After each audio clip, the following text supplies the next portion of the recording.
Scott County, providing safe, healthy, and livable communities.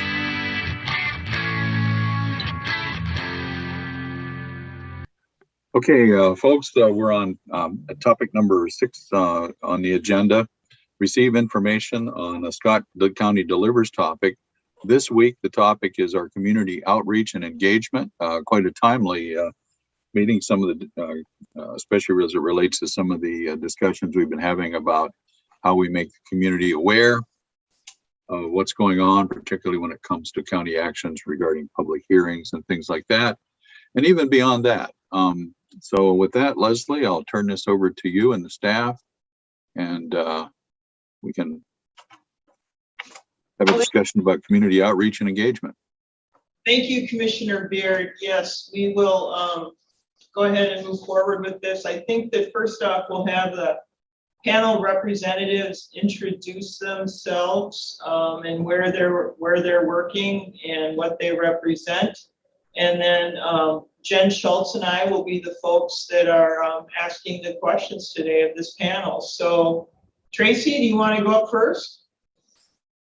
Sure. My name is Tracy Cervenka. I am the Administrative Office Supervisor, and I work closely with the Volunteer and Community Coordinator, Kara Madsen, and that is my role in community engagement.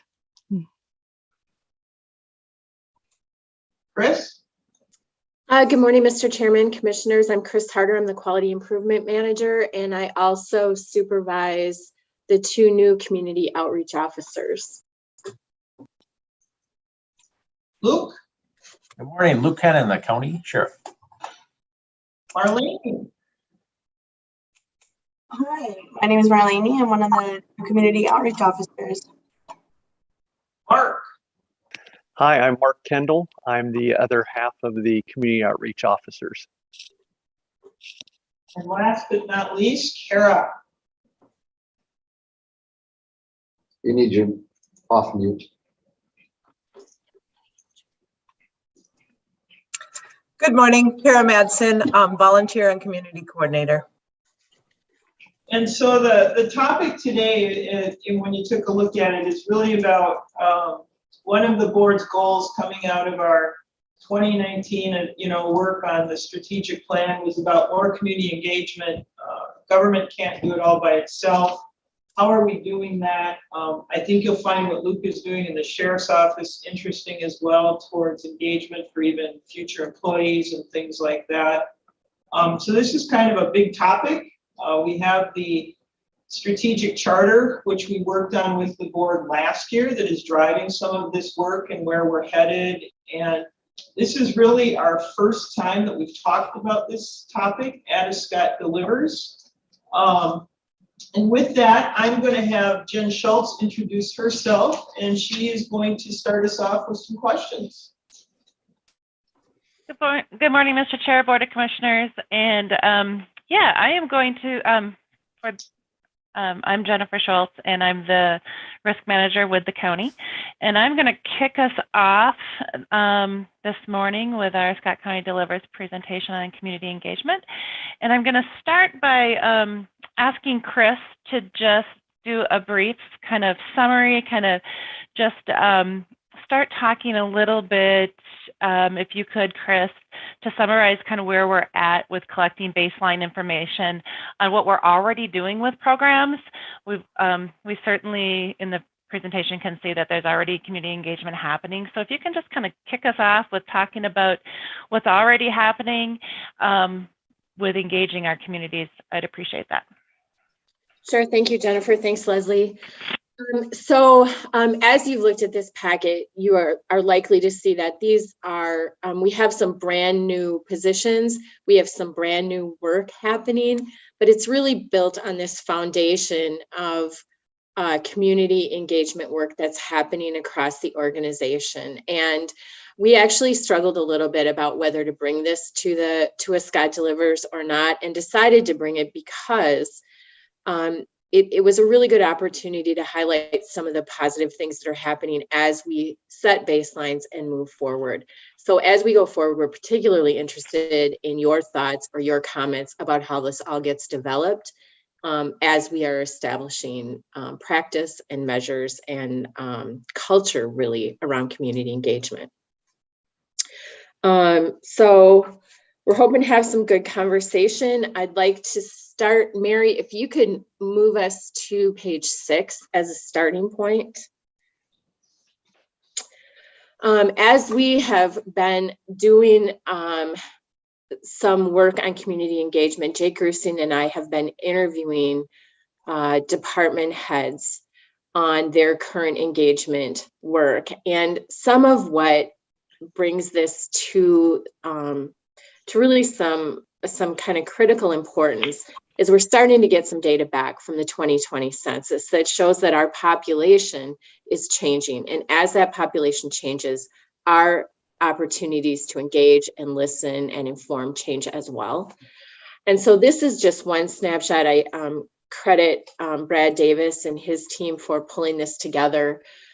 Basically, the initial findings from the 2020 census are that we have just over 150,000 people, so 150,928 to be exact, and that we are a little bit older.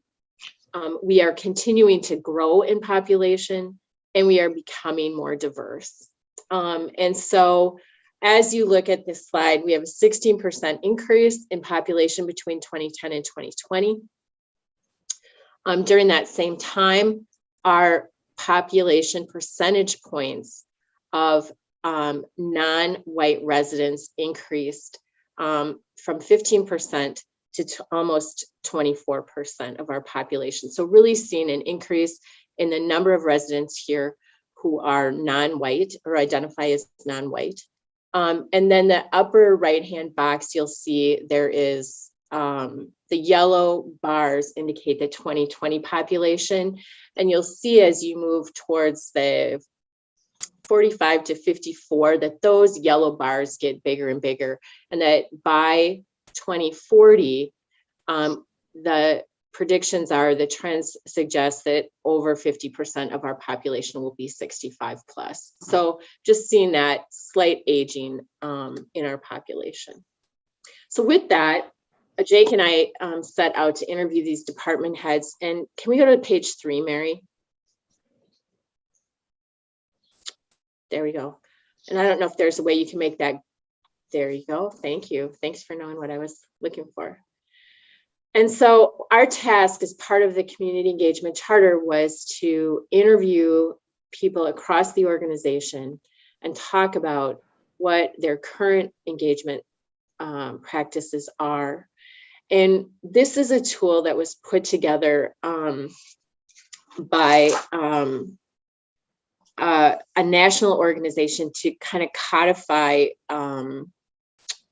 engagement strategies. And so as you look at this chart, as we've been talking with division heads, we've been talking about their engagement with the community in all these categories. And I think the piece that is most helpful is to look at the middle box where it says style, and it asks a question. So if we're engaging people through information sharing, we're really just telling them what is happening, as opposed to if we're involving them, here's a problem, what ideas do you have? If we're empowering them, might be something like together we can kind of work. You care about this issue and are leading it, and how can we support you? And so as we have talked with people, it is clear that it is not necessarily better or worse to be on the left side or the right side of this graph. But what is really important is that we are thoughtful about what we want out of that engagement, and that we are seeking meaningful feedback, and that we're not asking people, we're not asking them for things for information that we don't intend to consider or use. And so really being clear in our purpose and matching our strategy to the work. So we've had really good conversation. We have seen good examples across every division. And maybe as time permits, Jenna can talk a little bit more about that, but I'll pause maybe here and let you ask the rest of your questions. All right, thanks, Chris. Yeah, I think that was just a really great summary and to get us kicked off. And to build on that a little bit, I'd like to ask Luke a couple of questions related to his role with the community engagement, and specifically the Sheriff's Office. I think certainly we know that the Sheriff's Office has, for a number of years, done really great work with engaging communities. Mary, if you can go to the last page of the presentation. I'm just looking at the inventory that Chris just talked about for specifically the Sheriff's Office. And Luke, just want to ask you to take a couple of minutes to talk about what you think is going really, really well with the Sheriff's Office and engaging the community. Thank you, Jen. I think really when you look at a role of a county sheriff and sheriff's office, these are things we've been doing for many years. Some of our youth fishing tournament is over 20 years old. Our Citizens Academy is well over 20 years old. So some of it is just more inherent to what we do, as well as our staff, especially our deputies, are out in the field, seeing people, speaking to people, day in and day out. And it's in our best interest to have that engagement to solve crimes and fix, issues in the community. So it's very inherent. Community policing has been talked about for, many, many years and has its rises in popularity. Back in the late 90s, it was something that was really coming up as an issue, and now it's spoken as community engagement versus maybe different terms that have been used over the time, like community policing. But so that kind of sets the stage of what we do, and then from there, we've been really working hard at kind of building from those kind of pieces we've always done.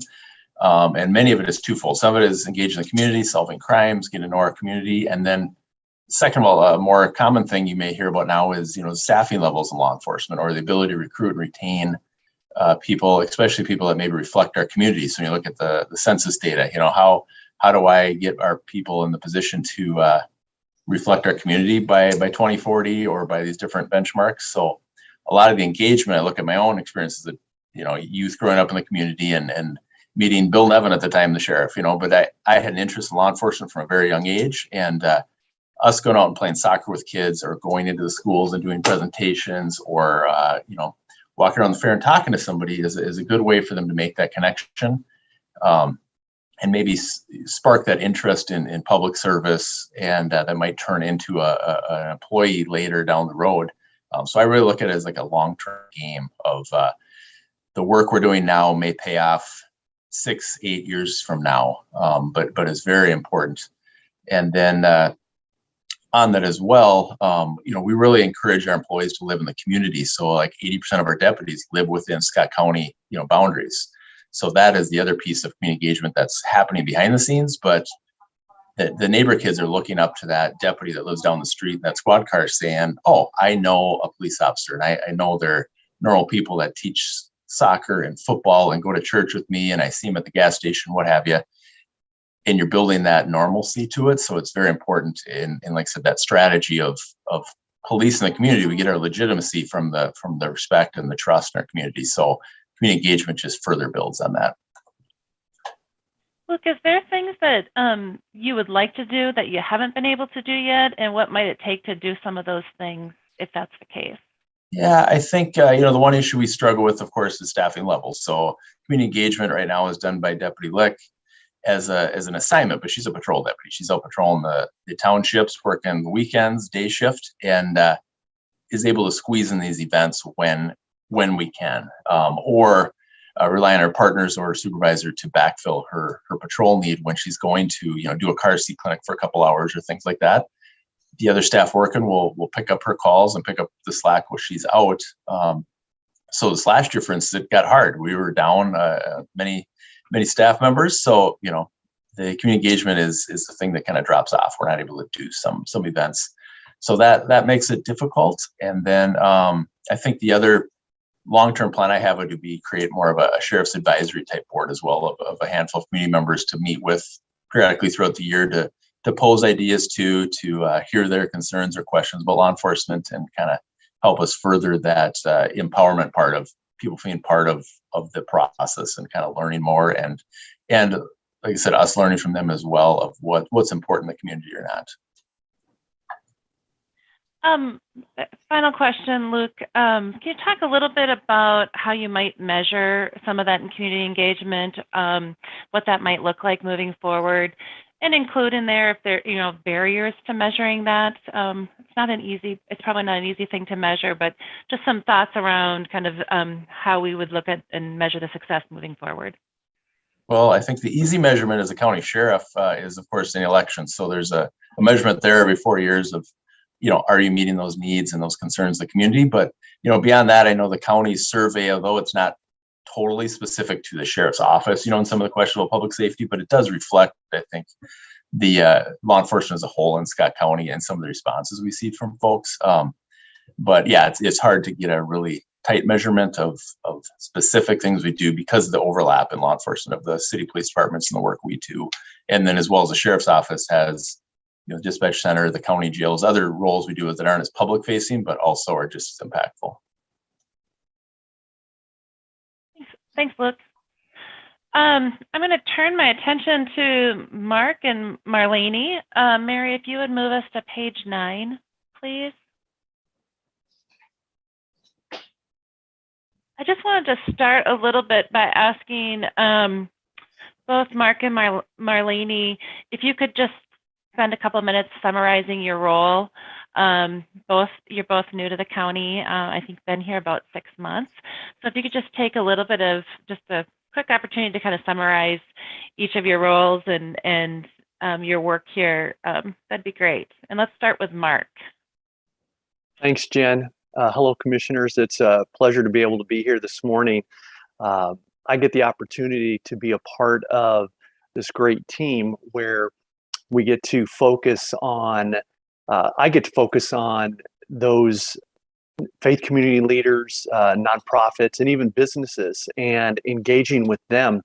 And really over the last 6 months, I've had just a great opportunity to really spend a lot of time out in the community. And the thing that keeps coming back to me, especially with our faith community leaders, is they're grateful for this role and they're grateful for the partnership that the county wants to have with them. And they just want to be a help. Almost every single person that's a faith leader that I'm talking with, they say, what can we do?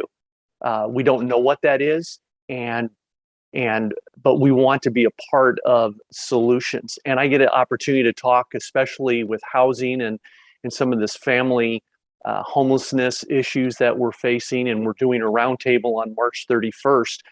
And just the engagement, I'm really sensing that these faith leaders of really all different sized congregations, that they have the passion, they have people within their congregations that have the passion, the resources that really want to make a difference. And we've already seen that. I've had some congregations where they've said, hey, what can we do? And they've met some needs that the county has had so that the county did not have to spend the funds. And so for me, it's just an opportunity to really see some transformation starting initially. And I'm looking forward to what's going to happen going forward.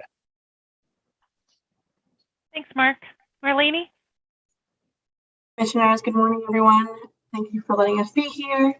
A lot of the great work that Mark and I have been doing really revolves around this idea that government can't do it alone. And so being able to work with community leaders, especially cultural leaders, has been the focus of my work mainly, and connecting with some of those communities and building some of that trust to be able to offer not only additional resources to the community from nonprofits, both in the cities and in the community, but then also connecting to really establish that foundational relationship. And both Mark and I have done a lot of intersectionality with work with our faith communities too, like there are leaders in the cultural community that have been able to allow us to use their space for vaccination events or to be able to host different events for the community members. And so a lot of the work that I've been doing has really been shaping some of those relationships with the existing organizations to be able to better respond to the needs and to learn about some of the community challenges that a lot of the communities, that diverse communities of color face during the day.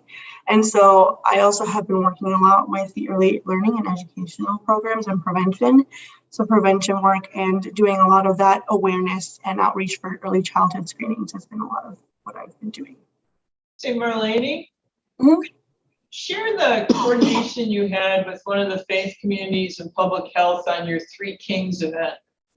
Yes, so that was one of the just really exciting events I got to work with, where I connected with one of the church leaders in the county.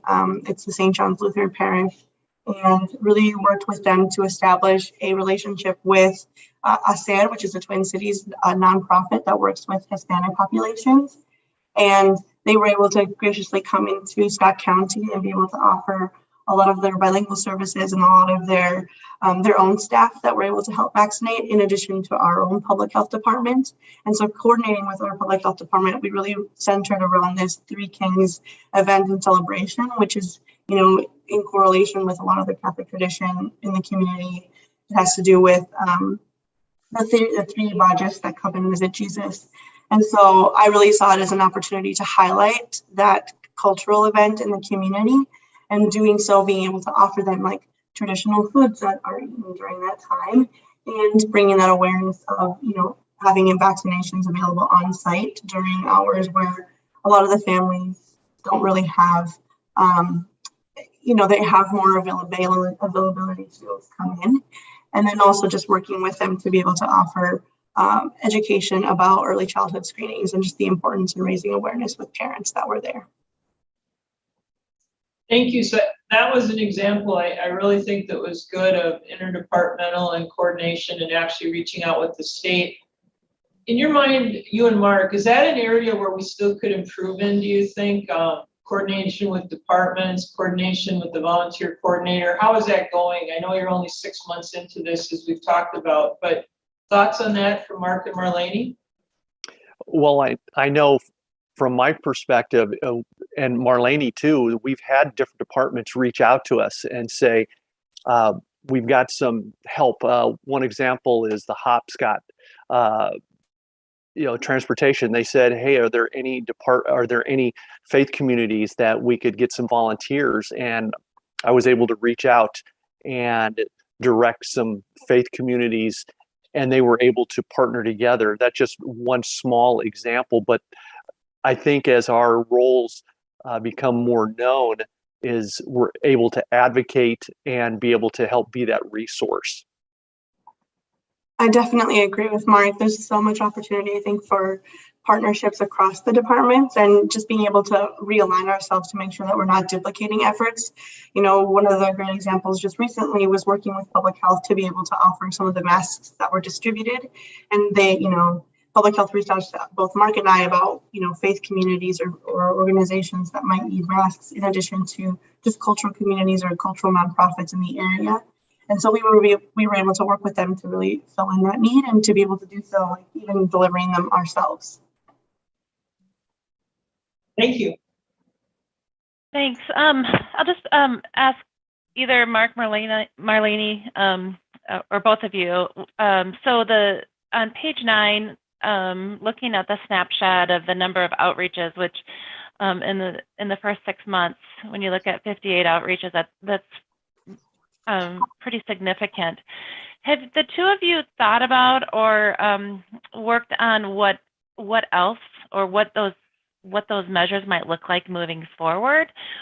How do we really measure the success of these positions and the engagement? So just kind of high level. Again, I realize you've only been here 6 months, so but just thinking about how we might measure success moving forward.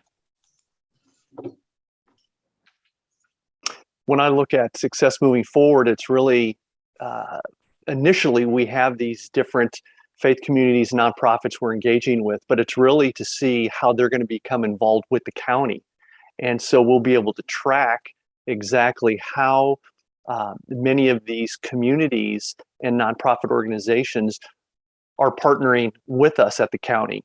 And I know this first 6 months is just kind of the initial getting to know who they are. And what I said earlier is so true, is that they're grateful for these roles to where they can have this partnership. And I think going forward, we're going to see some engagement that's going to really impact the county, whether it's financially, whether it's man hours. I think that's just going to be a win-win for these faith communities, nonprofits, and the county. And that's how I think we're going to be able to look at that. Yeah, and to add to that too, I think one of the ways that Mark and I are going to try to measure success is to be able to look at a baseline of our communities that we've been working with and nonprofits, and then really establish where we are with them, like whether we're just at the informed stage or as we're pushing them to empower and help, like I said, work to see in what ways they can kind of help out in a county as well. And so being able to do that, in addition to looking at some of the early childhood screenings, to be able to continue to evaluate some of the work that projects that we've been asked to partner with, and see how those continue to develop and increase, whether we, increase hours, increase capacity, and do further outreach to other communities that have yet to be connected with. I know one personal group and community that I'm striving to work more closely with are the Hmong communities and the Asian communities in general. And so, looking forward to the next 6 months too, just really establishing further connections with some of those other communities. Jen, can I pop in on that question? Of course. So I think that I think that Mark and Marlene did a nice job responding to that. I think I think that department heads and department and division leaders are going to be helpful to us in doing some scaling of the involvement of our nonprofits or our community partners. We have a hope that we can bring a broader group of people for the commissioners to consider when they're making appointments to advisory boards. And that is not to say there's anything lacking in the group that we have right now, but as our communities change, we'd like to be able to make sure that we have broad representation and lots of voices, and give commissioners options for people to appoint to those boards. And I think that also we really envisioned when these positions were brought forward that their work would contribute to our ability to achieve the objectives of the strategic plan. So Marlene talked about, like, are we going to see increases in early childhood screenings? Are we going to see, can we support the family resource centers in the work that they're doing and expanding their programming? Certainly looking at the number of nonprofits or faith communities that we have involved in some of those county priorities, and really as partners, like, we've always had good collaboration with people in our community, but can we bring people in to really work on things where we share goals and share vision? And so all of that is nebulous. It is part of the work that both Mark and Marlene will be doing over the next 6 months to make that more solid and measurable. But those are some of the ideas that we have right now. The last piece I just want to throw in before I forget it is that the other part of their work is that this is really an organization that is built on learning from each other. And so we need to create a venue to share the things that they're learning in the community, as well as a place for people in the business units to bring forward the things they are learning from people in the community. And we are all going to get better at this if we have that exchange of ideas and that sort of predictable place to learn from. And so that is also a next piece of work for the community engagement folks. Thanks, Chris. Yeah. That just kind of takes me to my next questions. I want to just look to Kara related to volunteering. I think, Chris, there's a couple of things that you said that are really good. And, first of all, and Mark and Marlene as well, we're building on what we've already established. And I think when you look at what we've already done with our volunteer services program, and when I was reading through the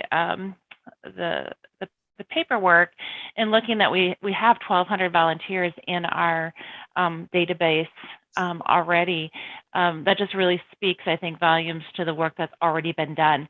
And so, and of course, Kara's doing a number of, she's doing outreach and engagement since the day she's got here at Scott County. So a lot's already happened. And so can you, Mary, move us to page 10 and 11, the volunteer snapshots?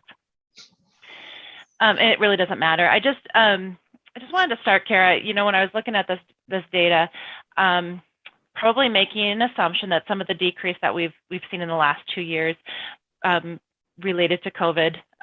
Obviously, we had to shut down some of the volunteering opportunities during that time, and now we've been fortunate to bring that back.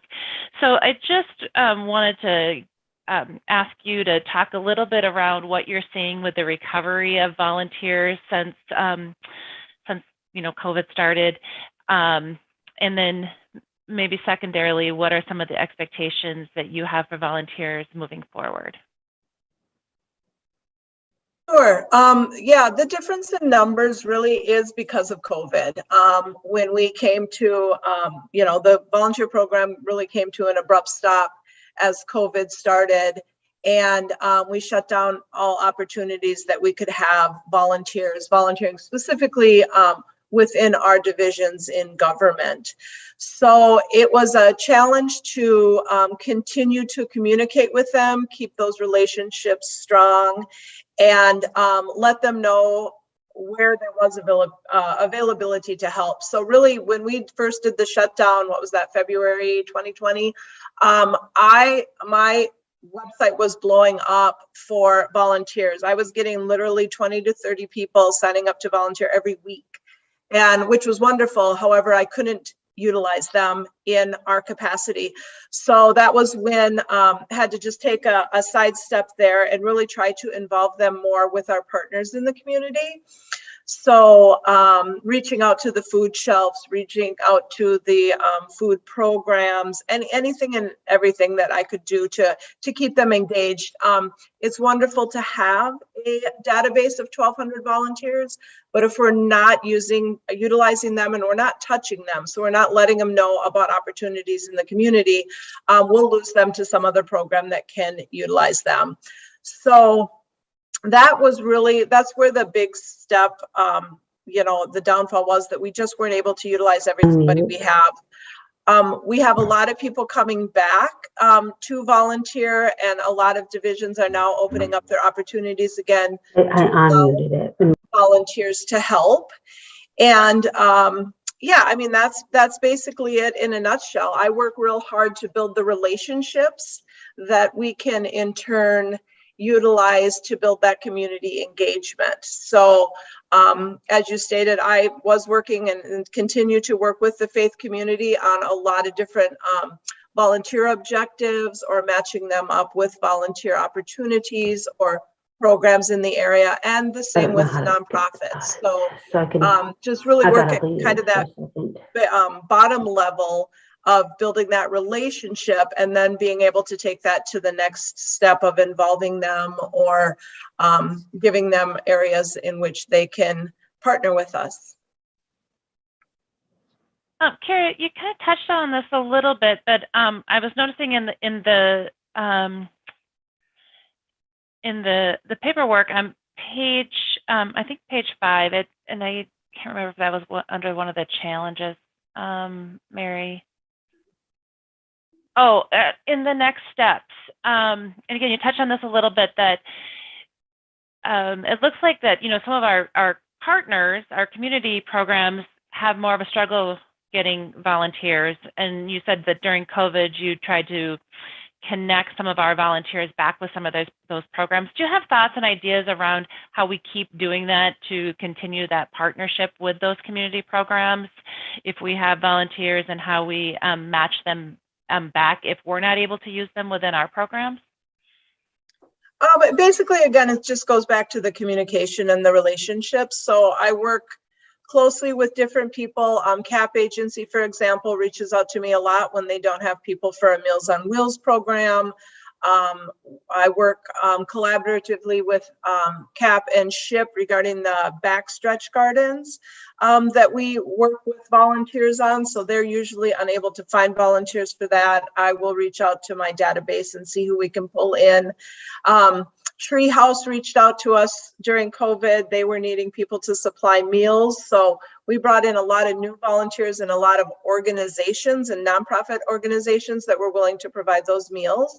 So again, it's just really trying to keep that line of communication open on both sides. I try to do touch bases with the different partnerships out in the community at least every other month to just see how things are going, if they need some help in recruiting volunteers, to let them know programs that may be going on in the community they might be unaware of.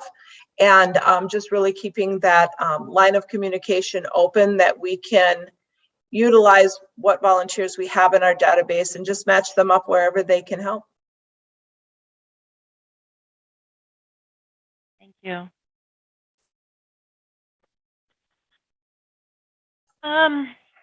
Mary, can you go to page, I think it's at the beginning, or on page 4, towards the end. It talks a little bit, or the section that talks about the challenges. And I'll open this up to anybody on the panel. When I was going through this, one of the challenges that struck me was that first one where it talks about that this really isn't a program, it's a way of doing business. And it talks that we all own this. And that's just I think it just hit me as, again, how do we build this into the organization as that this is just how we do business? As a new opportunity, and again, I'm going to open it up to anybody. Just talk about that challenge and some ideas and strategies to move the organization forward with this idea that this is just how we do business.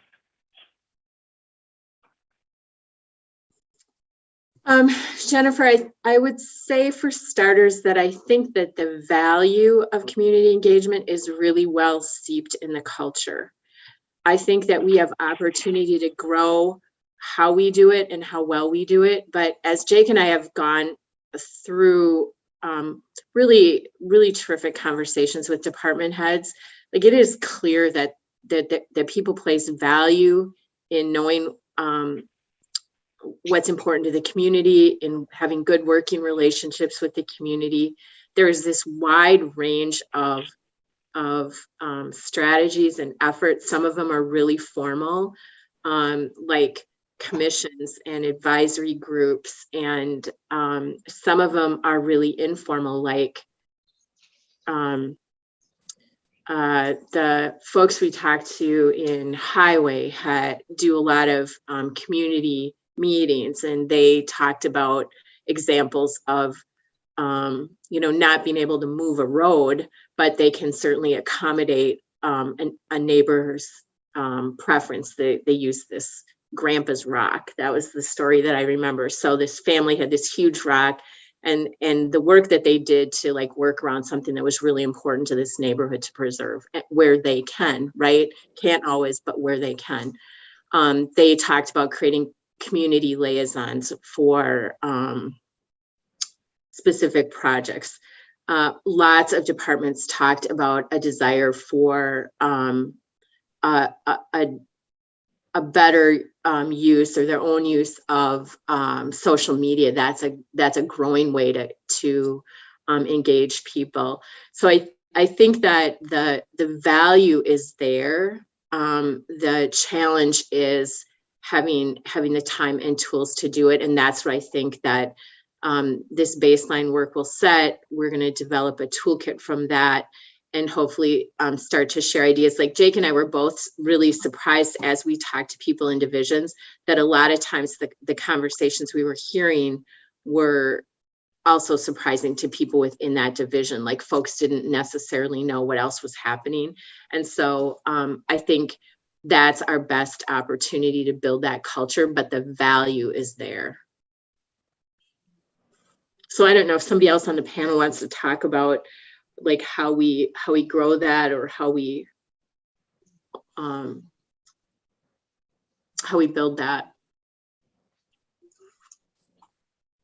I would, this is Kara. I would say I would agree with Chris, and I know I've been involved in some of those conversations.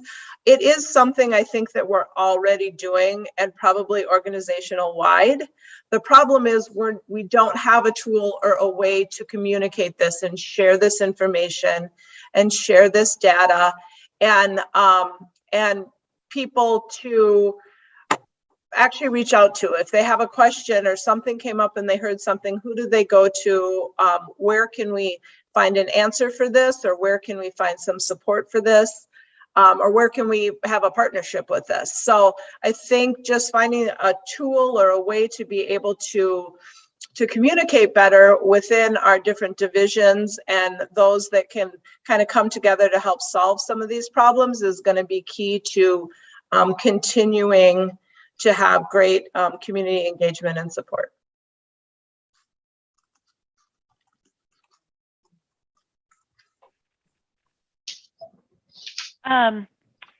Just one last question, and then I'm gonna just kind of, I'll turn it back over to the commissioners. Mary, top of page 4, one of the other challenges that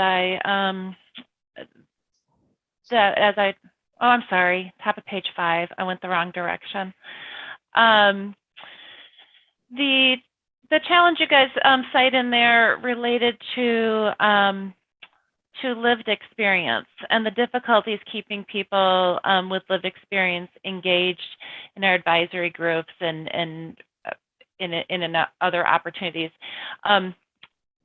Just with my work in the Live, Learn, Earn group, I can just kind of relate to keeping that lived experience a part of the group and the challenge with that. And so I just, for anybody on the panel with that experience, just kind of looking to how might we do that better? Have we gotten feedback from folks that we've had on groups with lived experience about what's working or what's not working? So again, just sharing some ideas. I think it's invaluable to have them. It's just how do we keep them? I just had some questions around like what are some of the opportunities there?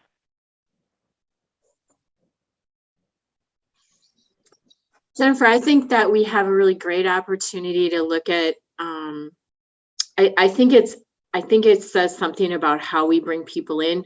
We have some success recruiting people.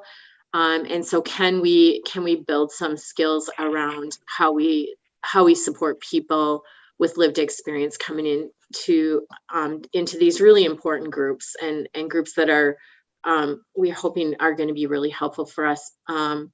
And I think it's a skill set, and I think we just haven't had opportunity really to build that yet, and we will have that opportunity. And there's a lot of good resources out there about how to do that well. And so it was interesting to me that theme came through a lot of the departments and divisions that we talked to, and as department heads and as a cabinet and others meet, it'll be a good opportunity to look at what are some strategies around training, just training to do this better. I will just go back and echo what Chris said on that. And I just started working with the advisory committees for this last year now. So trying to just kind of wrap my head around it. But a lot of the people that stepped down this last year, their term was up or they weren't around, just kind of asking them what their feelings were, how they felt about their experience on the committees. They were very happy, but a big theme was, again, that training and that education piece. So sometimes they don't know what they're supposed to be bringing to these groups, or how they can best serve the groups in their role. So I think we kind of look at that a little bit differently. And with each group, each advisory group is different, and they each have different roles to play. So I think if we look at that again and really find a way to help develop them and their skill set to what they're bringing and what we want them to bring, I think we'll have good, strong advisory groups with some great people. So before we throw it back to Commissioner Beard here for commissioner questions, I think the advisory committees is a good one to talk about, as that is where we need to even change, I think, some of our staff on how to lead some of these meetings. The feedback we've gotten when we've had these large group meetings is not enough real input or direction or some strategic kind of things, but more, well, we get updates and then we leave. So I think part of that is discussing the role of these committees. One, do we need as many? And then, that was part of our strategic plan here. And then two, what is their role so that they feel valued and actually giving input? So I think there's some things to do there that we can work on besides in the training and getting folks engaged, but also with our staff and how we lead and drive some of these meetings. So with that, Commissioner Beard, we'll turn it over to you if the board has any questions. Leslie, Leslie. I'm sorry, Commissioner Beard, as we do that, I just want to also mention that I know this group is particularly interested in hearing from the board as to also ways that you guys see that this will be successful, and some of your thoughts around community engagement. So along with your questions, if you just keep that in mind. Thank you, Jen. We'll do that as we have a little discussion here and some comments on your presentation. Thank you for the work and for the outreach that the team is doing. I'm particularly intrigued by the work that Mark and Marlene are doing with the faith community and with the nonprofits, our service clubs and so on. I think that's a great resource and a groups that we need to stay in touch with. I think that's a great step in that direction. So with that, colleagues, anybody else have any or what other questions or comments do we have, feedback for Jen and the team? Mr. Chair, I have a few comments. You have the floor. Okay, thank you. Well, thanks everybody. Great presentation. I think you all know I get excited about this outreach, and based on Jen's final comment here, I think it's all great. I think I saw some things that I really like. I like some of the beginning discussion about community engagement and what's appropriate, because there's an awful lot of things we do where we are just going to inform. There's not abilities for any of us, even any of us on this board, to change some things or the things we do. That's decided by the state and the feds, and we're doing that. Yet I do think it's really important to inform the public. The more they understand that, the better. Second, I think we're getting at this with the interviews with different departments and the leadership. I hope that every employee of Scott County feels like they're an outreach worker for Scott County, because they're really good people doing really good jobs.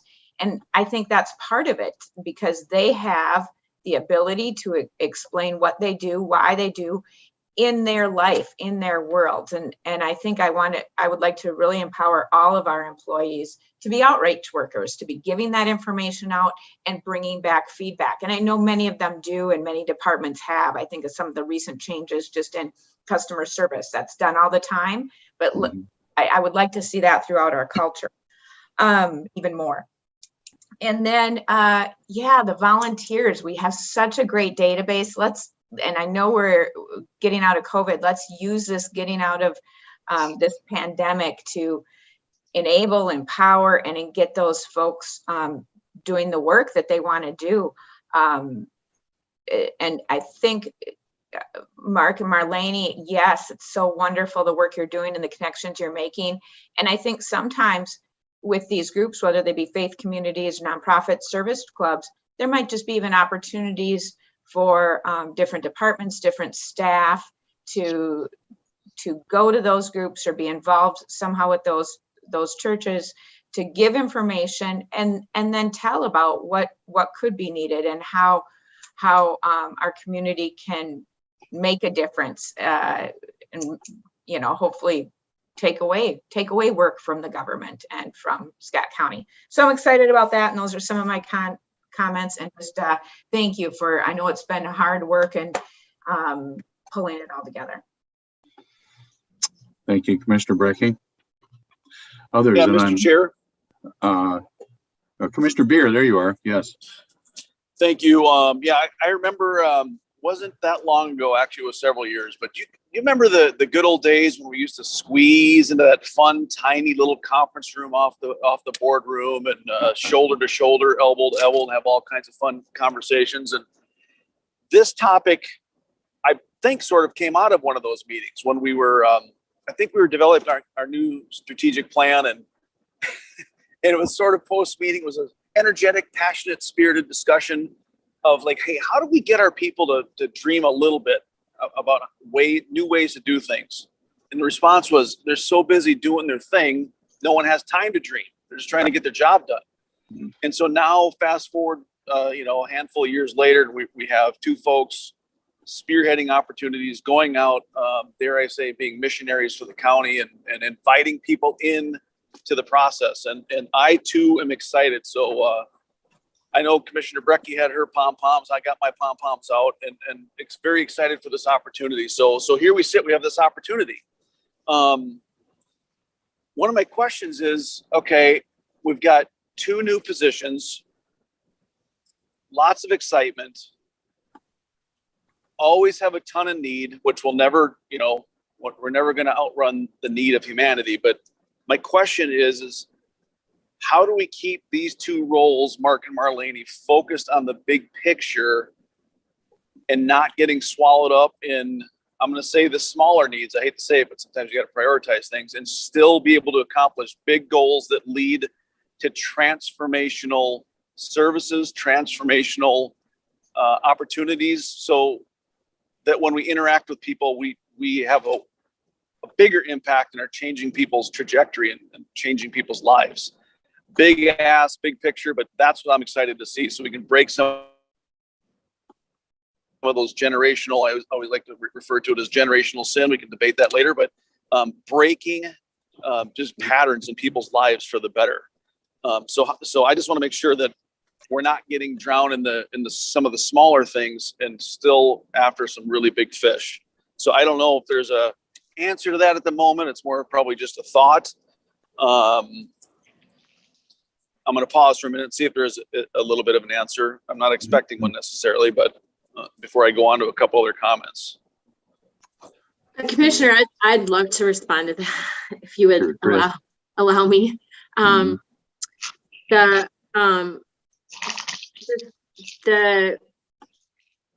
piece that I think you and I share a belief in is that we would rather do a few things really well than to have their work scattered and have these like kind of micro changes. And so Mark and Marlene both have like large project assignments. Mark is our lead on our team for housing. Marlene is the lead on our team for early education and FRCs. And so in that, I think we have a starting point where they have anchors, and I hope that will help. Along the way, we do want to engage other departments in working with them and building their organization-wide tools, really. And we want that to be the case. But we have some clear focus as a starting point, and I hope that will help us not get too fragmented. And I just want to add, I think that with those anchors, Chris has been pretty clear on those. There are some small things they're going to do, which I think are also important, but sometimes lead to big. But I also think that's where this coordination and collaboration comes in. FISH provides some of that, and how we outreach and do those things. So how the departments utilize that when they're reaching out, or with CARE-Ons, collaborate and have more of those discussions, which you can be seeing to happen. And I think they kind of hit on today as they're doing that. I think that is where their focus will stay, and that will help make sure that moves forward. Okay, Commissioner Beer, you still have the floor. Any other follow-up or? Yes, thank you. A couple more, Chris. Yeah, we are in lockstep with that, and we've debated that as staff and board before. Like, hey, are we prepared to say, if we're dealing with 100 families, are we prepared to say, hey, we're only going to deal with 20 families, but do it really well? That concept, just numbers were an example. So thank you for not losing track of that, which I knew that you wouldn't. I think maybe my last question is Mark and Marlene are out and about, trying to find partners, certainly locally. I guess an adjunct to that would be is hopefully there's also a regional or somebody else is doing this someplace already, and has results, big picture type thing. So hopefully that's incorporated too. But when you're going to the local faith communities or, the service clubs or whatever it happens to be, and you're giving them the pitch and who we are and what we want to do, and they say, "Oh, awesome, we'd love to help." How do we jump in? What is your response to that? Because part of me wonders, like, is there a response to that? Because this is so new well, let me leave it at that. How do you respond to that? Yeah, we'd love to jump in. How can our congregation or whatever get behind and do something for the county? What's your answer? How do you respond to that? Jen? Well, one of the ways, Commissioner, that I respond is those are people that have the exact same questions. They actually say, "What can we do?" And they know that it's an ongoing process. And so I try to let them know that as we build these relationships, when things do come up, it's just that communication piece. And that's what they really want. They want the communication of what's going on. As I've been here 6 months, I know there's a lot of great communication pieces that go out, but they don't know about any of those. And so it's making a point. Hey, I'm going to get this information to you. These are the really good things that can be of service or help to you and your congregation, or here's some needs. And so it's that baseline. So I want to have those answers. And I think that as we're doing this homelessness roundtable, that's a good start, and have more of these even as we go forward, just so they're involved. And I think that's really going to be the help going forward. Well, and one of my questions would be too, is like, how can we afford, like, let's say you're dealing with a larger faith group or larger nonprofit or even some jump in and do this. How do we as a board help you navigate that and be able to respond? Because we need to be able to do that in short order. So not necessarily unless you've got an answer to that, but like, we as a board need to be willing and ready to jump on something if something should come up, now that you guys are out prospecting and trying to find that mother lode. So I guess that's more of just a comment. We need to be prepared to react. So awesome. I love it. This is super exciting. And I think it's a game changer for how we do life in the county. So thank you. Thank you for your comments, Commissioner Beer. Commissioner Wolf or Ulrich, further comments, questions, observations? If I could, Mr. Chair. First of all, I'd like to meet with both you, Mark and Marlene, at some time in the future, just to get to know you and exchange some ideas. But what occurs to me here is people, they know me, say I kind of live and breathe fish. I've been involved in inception. And as I hear what your work, both of your work, I think there's got to be ways to collaborate and leverage each other's efforts and kind of partner together. So when I say I'd like to meet, that's going to be topic one. And maybe the fish director would be with us with me, just to bat around those kind of ideas. But I think that's something that should be explored. Commissioner Ulrich, I just want to say that I love what Bethany's doing with fish, and I've had the opportunity to meet with her, and so I'm a big supporter, and have actually sent people fishes away. So that'd be a great conversation, and look forward to meeting in person. Sure. And I'm also very active at Hosanna, and Hosanna Shakopee, and the past have been on their vision board for the Hosanna, and obviously we must have had connections with Hearts already. Absolutely. Great organization as well. Mm-hmm. Let's connect. Hey. Go ahead. Further questions, comments? Can we thank Jen and Chris and the team for excellent work? Mark and Marlene, welcome aboard. I'll make the same comment that Commissioner Ulrich did, although Mark, I know you and I have met already. I'd really love to have Marlene in that loop, and we'll go do one of my favorite communications devices is coffee and donuts, and I don't see it on this matrix here that staff put up on how you approach the public, but coffee and donuts with Mark and Marlene is on my calendar for when I come back here on the 1st of March. So look forward to seeing you then. Anything else for the good of the cause? Thank you very much for the presentation and for your good work in helping involve the citizens in this representative democracy we get to serve in and live with. What a blessing. Thank you. Thank you. Thank you. you.